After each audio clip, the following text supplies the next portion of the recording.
ప్రధాన పత్రికలలోని ప్రధాన వార్తల విశ్లేషణ కార్యక్రమానికి స్వాగతం. నేను మీ భూమిరెడ్డి శ్రీనాథ్ రెడ్డి జర్నలిస్ట్ని. ప్రధానంగా సాక్షి పత్రిక చూసినట్లయితే షాకుల మీద షాకులు, రాష్ట్ర ప్రజలపై మరోసారి విద్యుత్ ఛార్జీల పిడుగు, 11,826.15 కోట్ల ట్రూ ఆఫ్ ఛార్జీల భారం పడబోతోందని, ఇంధన సర్దుబాటుకు విద్యుత్ పంపిణీ సంస్థల ప్రతిపాదనలు పంపాయని, ఈ నెల 19లోగా అభ్యంతరాలు తెలపాలని ఏపీఈఆర్సీ పేర్కొన్నట్లు, ఫలితంగా ప్రజల నడ్డి విరిగేలా మోత మోగించనున్న కూటమి సర్కార్ అంటూ ఒకటి కరెంటు విద్యుత్ ఛార్జీలకు సంబంధించి పెరుగుదల అంశంపైన సాక్షిలో ఒక కథనాన్ని ప్రచురితం చేసింది. ఏదైతే సర్దుబాటు ఛార్జీల పేరుతో పెంచనున్న ఈ విద్యుత్ ఛార్జీలు ప్రజల నడ్డి విరిగేలా ఉన్నాయని చెప్తా ఉన్నారు. ఈ లెక్కన డబుల్ ట్రిబుల్ కానున్న విద్యుత్ ఛార్జీలు, ఏదైతే సర్దుబాటు ఛార్జీల పేరుతో కరెంటు ఛార్జీలు పెరగనున్నాయో ఇవి 2 లేదా 3 ఇంతలు పెరగనున్నాయన్నటువంటిది సాక్షి కథనంగా ఉంది. రాష్ట్రంలో విద్యుత్ ఛార్జీల భారం ఎక్కువగా ఉంది. కూటమి ప్రభుత్వం వస్తే ఛార్జీల భారం తగ్గిస్తాం, 5 ఏళ్ల పాటు ₹1 కూడా పెంచమని ఎన్నికల ముందు హామీ ఇచ్చినటువంటి కూటమి సర్కార్ ఎన్నికలైన తర్వాత 4 నెలలు గడవక ముందే సర్దుబాటు ఛార్జీల పేరుతో కరెంటు ఛార్జీలను 2-3 ఇంతలు పెంచుతోందన్నటువంటిది ఈ సాక్షి కథనం. ఇది ఖచ్చితంగా నిజమే అయితే ఖచ్చితంగా రాష్ట్ర ప్రజలకు కూటమి సర్కార్ ద్రోహం చేసినట్లు అవుతుంది. విద్యుత్ ఛార్జీల భారం ఈ రాష్ట్ర ప్రజలపైన మరొకసారి పడేటువంటి అవకాశం ఉంది. మరో బాలికపై అఘాయిత్యం, చాకుతో దాడి చేసి మత్తు నీళ్లు తాగించి దారుణం.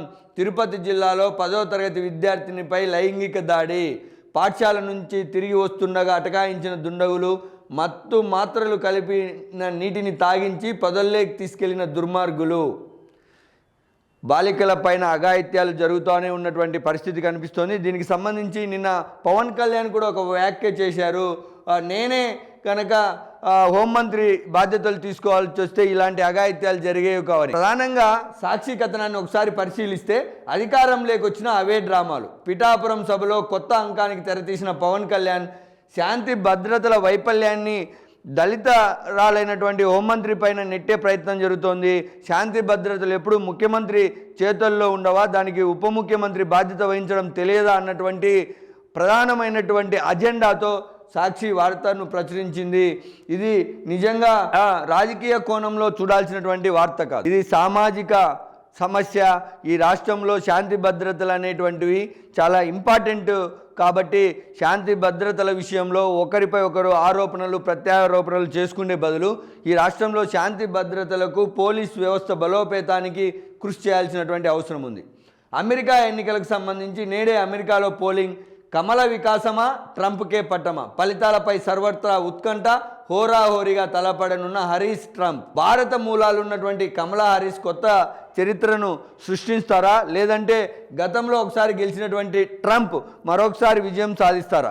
వీళ్ళలో ఎవరు గెలిస్తే భారతీయులకు మేలు జరుగుతుంది, ఎవరి ద్వారా భారతీయ సంతతిగా ఉన్నటువంటి వారు ఇక్కడ నుంచి భారతీయులు ఉద్యోగ ఉపాధి అవకాశాలకు వెళ్లాల్సినటువంటి వారికి మేలు జరుగుతుంది అన్నటువంటి చర్చ చాలా విస్తృతంగా జరిగేటటువంటి పరిస్థితి కనిపిస్తోంది. 7 స్వింగ్ రాష్ట్రాల్లోనూ కూడా ఆధిక్యంలో ట్రంప్ ఉన్నారు.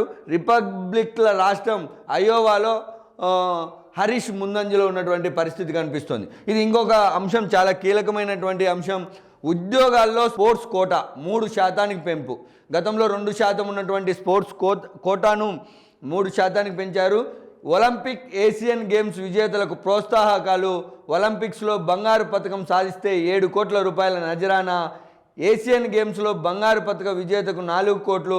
నూతన క్రీడా పాలసీకి చంద్రబాబు ఆమోదం. క్రీడల ద్వారా భవిష్యత్తు ఉండబోతా ఉంది.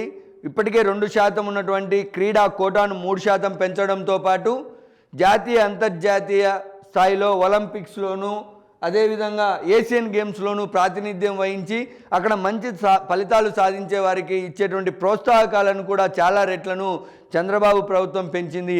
నూతన పాలసీలను మార్చడంతో పాటు మౌలిక వసతుల కల్పన, క్రీడా సంఘాలలో రాజకీయ జోక్యాన్ని నివారించగలిగితే గనా ఖచ్చితంగా ఈ రాష్ట్రంలో క్రీడాకారులకు మంచి భవిష్యత్తు ఉంటుందన్నటువంటిది అర్థమవుతున్నటువంటి పరిస్థితి కనిపిస్తుంది. ఇక ఆంధ్రజ్యోతి విషయానికి వస్తే, తప్పు చేస్తే వదలొద్దు, కులం, మతం, ప్రాంతం చూడొద్దు, రాష్ట్రాభివృద్ధికి శాంతి భద్రతలు కీలకం, హోంమంత్రి అనిత కూడా బాధ్యత తీసుకోవాలి, వైసీపీ హయాంలో నియంత్రణ లేకుండా వదిలేశారని పవన్ కళ్యాణ్ చిన్నారులపైన జరుగుతున్నటువంటి అత్యాచారాలు కావచ్చు, లేదా శాంతి భద్రతలకు సంబంధించినటువంటి అంశంపైన కావచ్చు, నిన్న పవన్ కళ్యాణ్ మాట్లాడినటువంటి మాటలు ఉప ముఖ్యమంత్రి హోదాలో ఈ రాష్ట్రంలో అన్ని రాజకీయ పార్టీలలో ప్రజలలో కూడా చాలా బాగా వైరల్ అయినటువంటి పరిస్థితి అయితే కనిపిస్తోంది.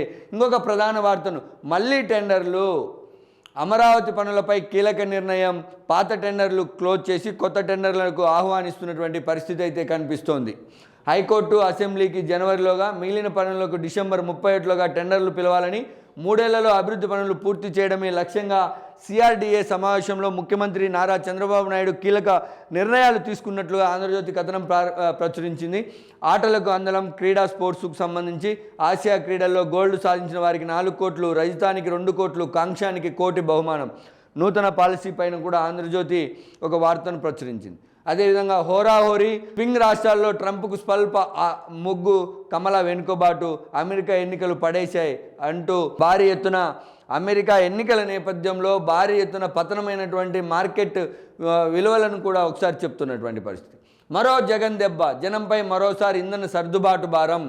ఏదైతే కరెంటు ఛార్జీల పెంపు జరుగుతున్నటువంటి అంశాన్ని సాక్షి పత్రికలలో ఈ ప్రభుత్వం పెంచబోతోంది, ప్రజలను నడ్డి విడిచేటటువంటి పరిస్థితి నెలకొంది అన్నటువంటి వార్తకు కంప్లీట్గా ఆంధ్రజ్యోతిలో వ్యతిరేకమైనటువంటి వార్త ఒకటే, వాటి యొక్క చూసేటటువంటి దృక్కోణం, యాజమాన్యాల దృక్కోణం వేరుగా కనిపిస్తుంది.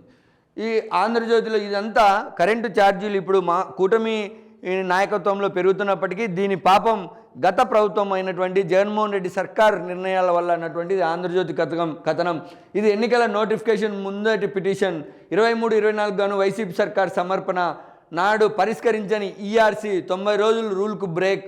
దీంతో కూటమి సర్కార్కు శాపంగా జగన్ పాపం. ఆ పిటిషన్ను తాజాగా తెరపైకి తెచ్చిన డిస్కంలు 19 లోపు అభ్యంతరాలు తెలపాలంటూ ప్రకటన, ప్రజాభిప్రాయ సేకరణకు ముందు.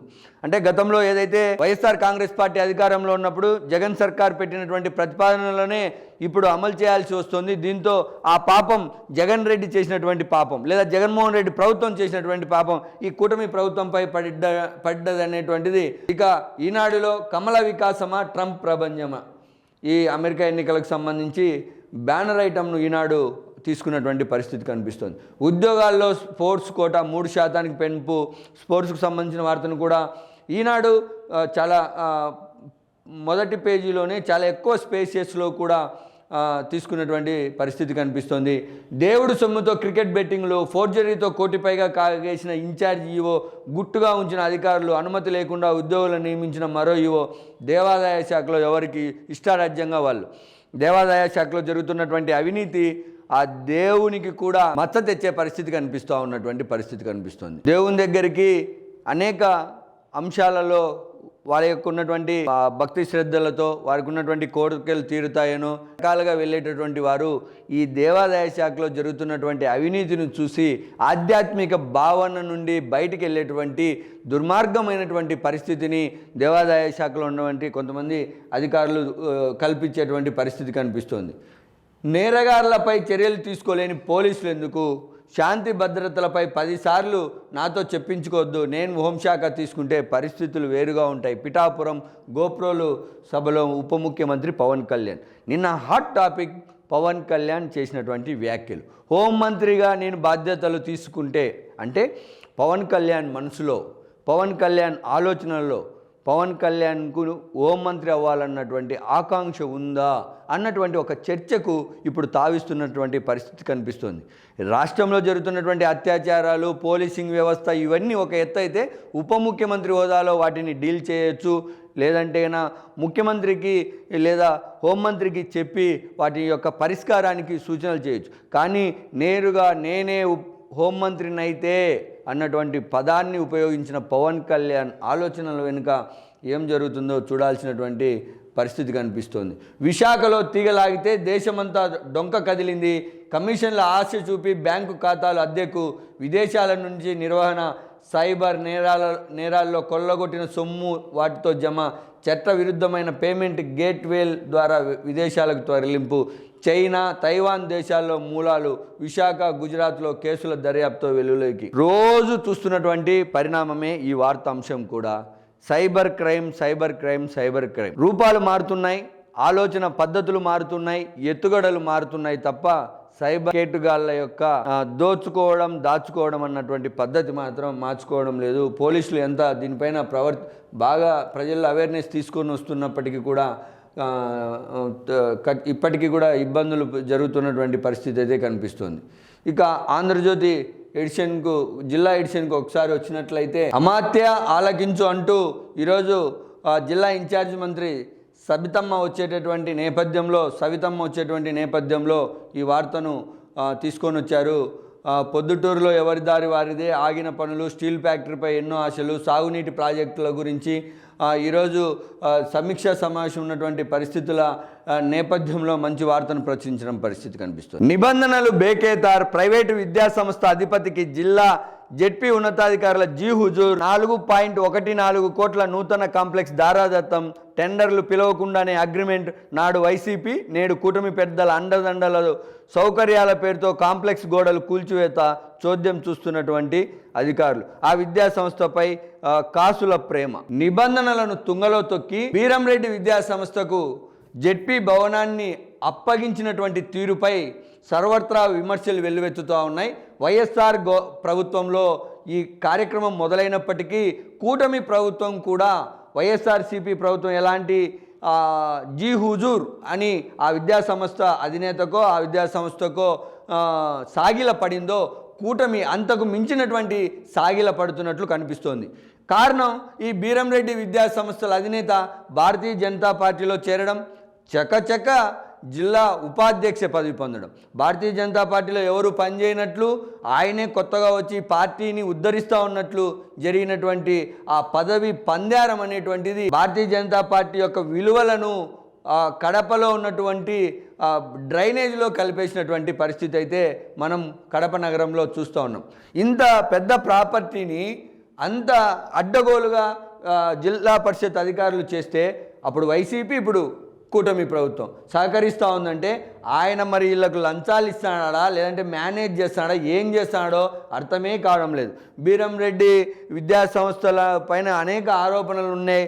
ఈ సౌకర్యాల పేరుతో బయటికి వెళ్ళడానికి మెట్లు ఉన్నప్పటికీ కూడా మళ్ళీ గోడలు కూల్చి ఇలాంటి కట్టేటువంటి పరిస్థితి కనిపిస్తోంది. నిర్మాణాలను కూడగొట్టాల్సినటువంటి అవసరం ఏమొచ్చింది? అసలు ఆ విద్యా సంస్థకు టెండర్లు పిలవకుండా మీరు ఎలా ఇస్తారు? జిల్లా పరిషత్ అధికారులు అవినీతి చేసినారంటే మొదట్లో కమ్యూనిస్ట్ పార్టీ సిపిఐ ఆధ్వర్యంలో అనేక ఆందోళన చేశారు. మరి తర్వాత వాళ్ళు కూడా ఎందుకు సైలెంట్ అయ్యారో, ఉద్యమం ఎందుకు పక్కదారి పట్టిందో అనేది పక్కన పెడితే, ఈ కూటమి ప్రభుత్వం కూడా మరకలు ఉన్నటువంటి విద్యాసంస్థలందరినీ భారతీయ జనతా పార్టీలో చేర్చుకుంటూ ఉన్నారు. శశిభూషణ్ రెడ్డి నాయకత్వంలో బాగా క్లియర్గా వాళ్ళకు క్లీన్ చిట్ ఇచ్చి, వాళ్ళకు పట్టినటువంటి మలినాలను అన్నిటినీ పాలు పోసి మరీ క్లీన్ చేసి తీసుకొని ఇలా ప్రభుత్వ సొమ్మును, ప్రజల సొమ్మును దారాదత్తం చేస్తారు. సిగ్గు ఉండాలి కూటమి ప్రభుత్వంలో ఉన్నటువంటి పెద్దల కన్నా. ఇంత దుర్మార్గంగా చేస్తూ ఉంటే సిగ్గు ఉండాల్సినటువంటి పరిస్థితి ఉంది. కడపపై కక్ష ఎందుకు అన్నటువంటిది సాక్షి వైఎస్ఆర్ జిల్లా ప్రధాన ఎడిషన్లో కనిపిస్తోంది. ఈరోజు జిల్లా సమీక్షా సమావేశం ఉంది. ఒక మండలంలోనూ కరువు కనిపించలేదా? సాగునీటి ప్రాజెక్టులపై బాబుకు అది నుంచి చిన్న చూపే, ఓట్లు సీట్లు కట్టబెట్టినా కరుణించని కూటమి సర్కార్, జిల్లాకు జరుగుతున్న అన్యాయంపై ఎమ్మెల్యేలు మౌనంగా ఉన్నారన్నటువంటి అంశంపైన సాక్షి జిల్లా ఎడిషన్లో వార్త కనిపించింది. ఇది 100కి 100 అక్షర సత్యమైనటువంటి వార్త. కూటమి ప్రభుత్వానికి ఈ వైఎస్ఆర్ జిల్లా నుంచి 7 శాసనసభ్యులు ఎన్నికైతే 5 కూటమి నుంచి ఎన్నికయ్యారు. అయినప్పటికీ కూడా కరువు మండలాలు వైఎస్ఆర్ జిల్లాలో కనిపించకపోగా ఆ ప్రాంత ప్రజాప్రతినిధులు, ఎమ్మెల్యేలు కూడా నోరు తెరిచి మాట్లాడలేనటువంటి అంశం. ఈరోజు జిల్లా మంత్రి సవిత వస్తున్నటువంటి ఒక ప్రెస్ నోటు, సమస్యలను వేగవంతంగా పరిష్కరించాలి. దానికి సంబంధించి ఇంకోటి 108 కష్టాలు.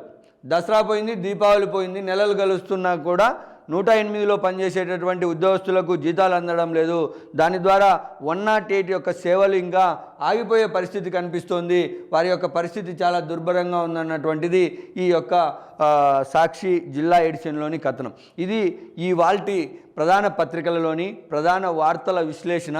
రేపు ప్రధాన పత్రికల్లో ఉన్నటువంటి ప్రధాన వార్తలను రాజకీయ కోణంలోనూ సామాజిక కోణంలోనూ చూసే ప్రయత్నం చేద్దాం.